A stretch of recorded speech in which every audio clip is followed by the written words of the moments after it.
हमारे इस चैनल में हम लेकर आए हैं भगवान गौतम बुद्ध की शिक्षाएं और उनका ज्ञान।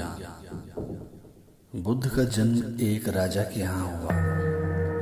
राजा ने ज्योतिषियों को बुलाकर पूछा कि इस बालक का भविष्य कैसा होगा। तो उन्होंने कहा, ये बालक या तो सम्राट होगा या फिर साधु होगा। एक तरह से देखा जाए तो सच्चा सम्राट अंदर से साधु ही होता है। जब ज्योतिषियों की भविष्यवाणी राजा ने सुनी तो वे घबरा गए कि मेरा बेटा साधु हो जाए, ऐसा ठीक नहीं होगा। राजा ने पूछा, कोई उपाय बताएं, क्योंकि मैं चाहता हूं कि राजा का पुत्र राजा ही बने। ज्योतिषियों ने कहा कि इसका लालन पालन और पूरा जीवन बड़ी सावधानी से बिताना होगा।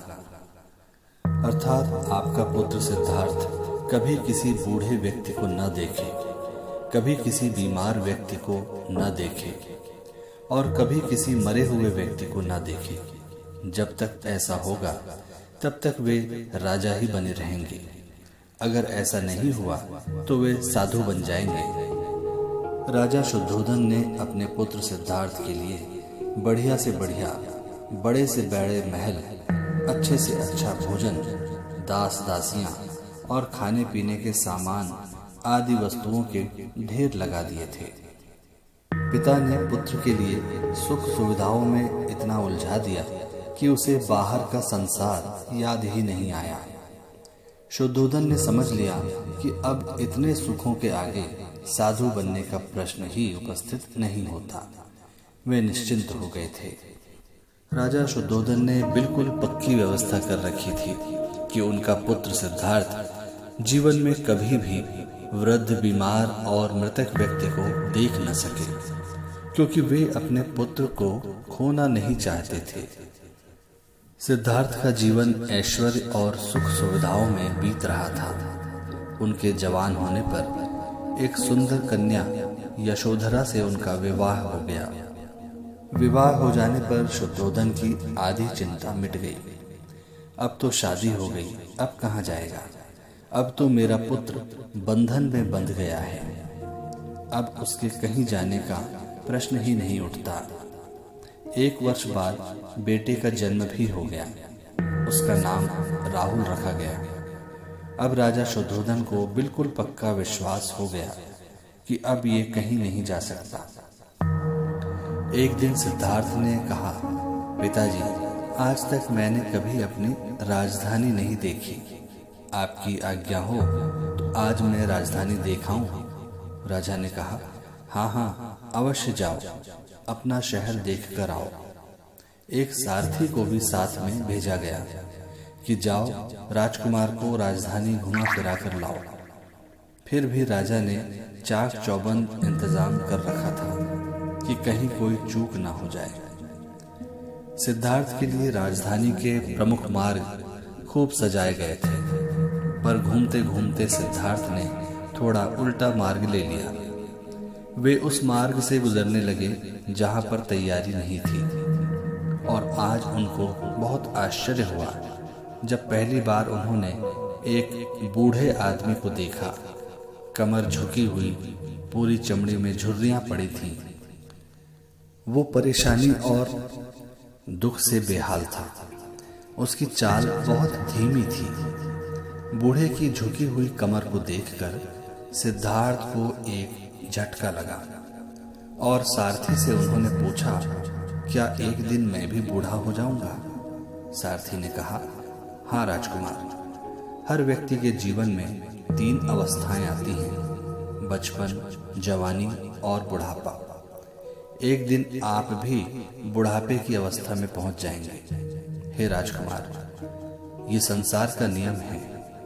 चाहे गरीब हो या अमीर, सबका शरीर शिथिल होता है, अर्थात बूढ़ा होता है। राजकुमार सोच में पड़ गया। सारथी ने रथ को आगे बढ़ाया तो कुछ दूरी पर एक बीमार व्यक्ति मिला जो रोगों से घिरा हुआ था। उस पीड़ित व्यक्ति को देखकर राजकुमार का मन बहुत दुखी हुआ।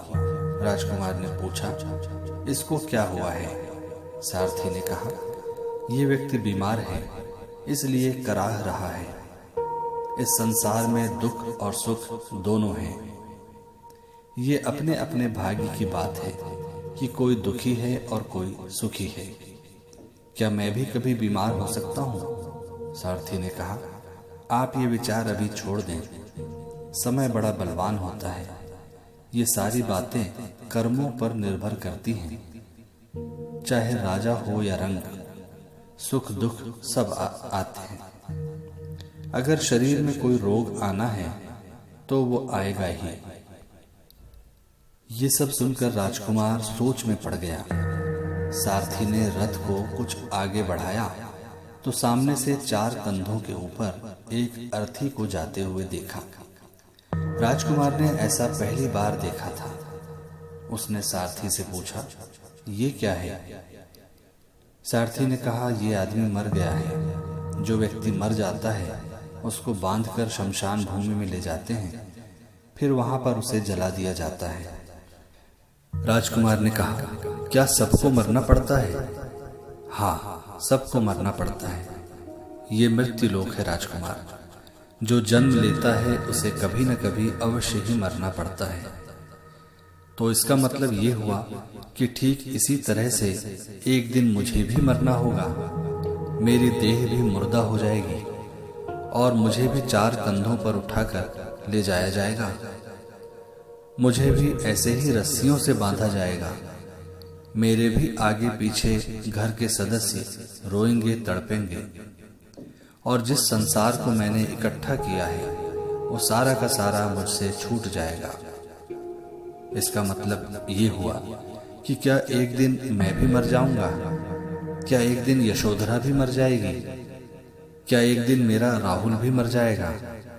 सारथी ने कहा, हाँ राजकुमार, एक दिन मैं भी मरूंगा, आप भी मरेंगे, यशोधरा भी मरेंगी और राहुल भी मरेगा, क्योंकि ये सब मरने के लिए ही पैदा हुए हैं। उस रात सिद्धार्थ सो न सके। सोचने लगे कि क्या संसार में इतना दुख है, रोग है, बुढ़ापा है, और ऐसे में मैं खा पी कर कैसे जी सकता हूँ? नहीं, ऐसा मुझसे तो नहीं हो सकेगा। मुझे खोजना होगा उस तत्व को जो दुख, पीड़ा और शोक से रहित हो, जो भय, भ्रम और भूल से परे हो, जो अनंत हो, आनंद से भरा हो, जिसे पाकर फिर और कुछ पाने की इच्छा ना हो। सिद्धार्थ वैराग्य के शिखर तक पहुंच चुके थे। बस उसी रात को उन्होंने घर छोड़ दिया। सारथी से कहा कि नगर की सीमा से दूर ले चलो। नगर के बाहर पहुंचकर सारथी को लौटा दिया।